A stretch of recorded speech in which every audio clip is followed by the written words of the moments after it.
भोपाल से एक बड़ी खबर निकलकर सामने आ रही है। भोपाल से एक बड़ी खबर निकलकर सामने आ रही है, जहां पर एमपी में मंत्रियों को विभाग चलाने का प्रशिक्षण दिया जा रहा है। बड़ी खबर भोपाल से, जहां पर मंत्रियों को विभाग चलाने का प्रशिक्षण दिया जा रहा है। विभाग चलाने के साथ बजट को लेकर भी जानकारियां साझा की जा रही हैं, उन्हें जानकारियां दी जा रही हैं।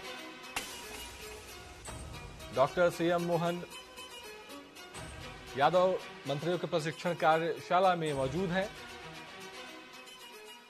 अटल बिहारी वाजपेयी सुशासन एवं नीति विश्लेषण संस्थान में यह आयोजन किया जा रहा है। बड़ी खबर भोपाल से बता रहे हैं, जहां पर मंत्रियों को विभाग चलाने का प्रशिक्षण दिया जा रहा है और उन्हें बजट के बारे में भी जानकारी दी जा रही है। जिस बैठक में, जिस प्रशिक्षण में मध्य प्रदेश के मुख्यमंत्री डॉक्टर मोहन यादव भी मौजूद हैं और सभी मंत्रियों को उनकी उपस्थिति में कार्यशाला में जानकारी दी जा रही है। सीधा रुख करते हैं भोपाल, जहां से हमारे संवाददाता प्रिंस गुप्ता जुड़ चुके हैं। जी प्रिंस, बताइए कि किस तरह से ये कार्य योजना है, किस तरह से प्रशिक्षण दिया जा रहा है, कार्यशाला का आयोजन किया गया है और हम इसको किस तरह से समझे कि सरकार किस तरह से, किस रणनीति में ये काम कर रही है? जी बिल्कुल, मध्य प्रदेश सरकार ने 2 दिवसीय कार्यशाला मंत्रियों के लिए रखी है अटल बिहारी सुशासन भवन में, जहां पर उनको 2 दिवसीय प्रशिक्षण दिया जा रहा है। अभी 3 बजे से लोगों का आना शुरू हो गया है, सारे मंत्रियों का आना शुरू हो गया है। मुख्यमंत्री भी कुछ ही देर में पहुंचने वाले हैं और निश्चित ही ये जो प्रशिक्षण दिया जा रहा है वो खासतौर से विभागवार जो जिम्मेदारियां उनको मिली गई है, उसमें तमाम योजनाओं को लेकर किस तरह से वो इम्प्लीमेंट कर सकते हैं। बजट को लेकर खास तौर से चीजें बताई जाएगी कि जो बजट उनको आवंटित किया गया है उस बजट को किस तरह से अपने विभाग के जरिए उसका उपयोग करें और किन योजनाओं में लगाएं, किस तरह से लगाएं। इसमें मैं आपको बता दूं कि मोहन कैबिनेट में काफी मंत्री अभी नए भी हैं और कई तो ऐसे भी हैं जो पहली बार मंत्री बने और कुछ पुराने नेता है जो पुराने मंत्री भी हैं जिन्हें फिर से मंत्री बनाया गया, कुछ सांसद भी हैं। तो ये कह लें कि एक मिलीजुली कैबिनेट है मध्य प्रदेश के मोहन सरकार की। और इस सरकार में आज जो 2 दिवसीय कार्यशाला आज और कल 2 दिन चलेगी, उसमें यही टिप्स दिए जाएंगे कि आप बेहतर सुशासन किस तरह से राज्य में लागू कर सकते हैं और उस सुशासन के जरिए आप जनता को किस तरह से सरकार की योजनाओं का लाभ पहुंचा सकते हैं और आपको जो बजट मिला है उस बजट को किन माध्यमों में, किन मदों में किस तरह से जनहितैषी कार्यों में खर्च कर सकते हैं। और विभागवार कई ऐसी जिम्मेदारियां भी बताई जाएगी कि जो नेता एक मंत्री होने के नाते उनकी होती है, उन जिम्मेदारियों का निर्वहन आप कैसे क्या कर सकते हैं। और लगभग ये 3 बजे से लेकर रात को 8-9 बजे तक ये कार्यशाला चलेगी आज। और इस कार्यशाला में तमाम तरह की बातें रखी जाएंगी, एक्सपर्ट्स व्यूज रखे जाएंगे कि आप सरकार चलाते हैं और पारदर्शी शासन देना चाहते हैं तो आपको किन चीजों का ध्यान रखना है और किन चीजों का ध्यान नहीं रखना है। और तमाम चीजें जो प्रदेश की विकास उन्नति में कारगर साबित होगी और खासतौर से जो योजनाएं बनाई जाती है सरकार की तरफ से और बजट पेश किया जाता है, तो निश्चित ही उसको ध्यान में रखकर तमाम चीजें इम्प्लीमेंट की जाने वाली है। और इस कार्यशाला का जो आयोजन किया गया है बहुत सोच समझ कर किया गया है ताकि जो मंत्री हैं वो तमाम तरह की जो सरकार की एक्टिविटी है, सरकार की जो उत्तरदायित्व है, सरकार के आम जनता के प्रति काम करने के जो नजर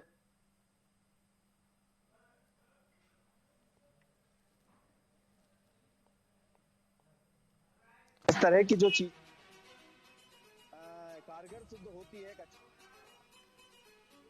अटल बिहारी वाजपेयी सुशासन एवं नीति विश्लेषण संस्थान में आयोजन किया जा रहा है, जहां पर हमारे संवाददाता आपको जानकारी दे रहे थे। ये जो मुख्य द्वार है, यहाँ से अभी कुछ देर पहले काफी लोग मंत्री अंदर गए हैं और खास तौर से मुख्यमंत्री भी कुछ देर में यहाँ पहुंचेंगे।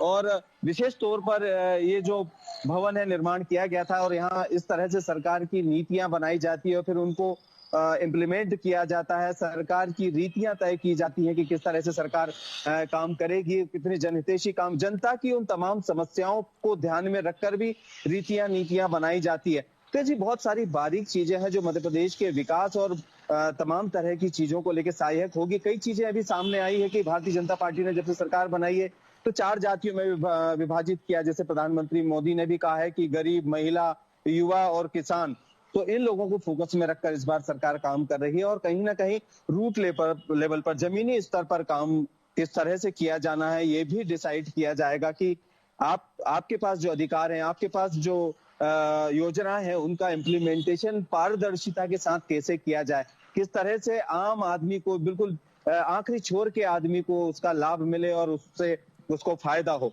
और वो सरकार की नीतियों से कहीं ना कहीं संतुष्ट हो। तो ये कहा जा सकता है कि इस 2 दिवसीय कार्यशाला में बहुत सारी बातें निकल कर आएंगी, बहुत सारी चीजें बताई जाएंगी, कही जाएंगी, पुराने अनुभवों को साझा किया जाएगा। और एक बात ये भी है कि पुरानी जो सरकार रही है, शिवराज सरकार, उससे पहले भी पिछले 20 सालों से भारतीय जनता पार्टी की सरकार मध्य प्रदेश में रही है, जो रीति और नीति और योजनाओं के साथ काम किया गया है, उन योजनाओं को भी बजटवार कैसे पूरा किया जाए और नई योजनाओं को फिर जो संकल्प पत्र में थी उन्हें कैसे इम्प्लीमेंट किया जाए।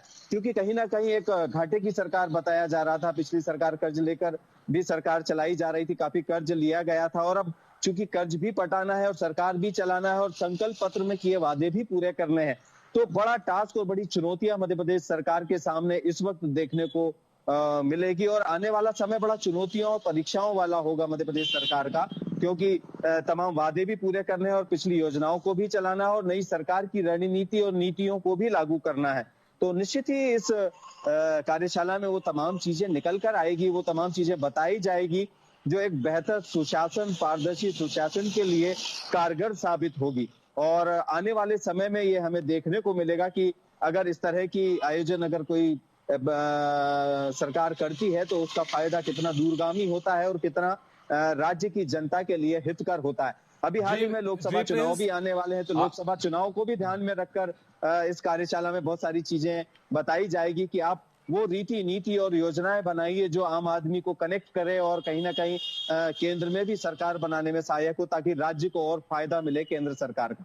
जी प्रिंस, तमाम जानकारी के लिए आपका शुक्रिया। आपने जो अहम जानकारी दी इतनी वृहद रूप से, उसके लिए शुक्रिया।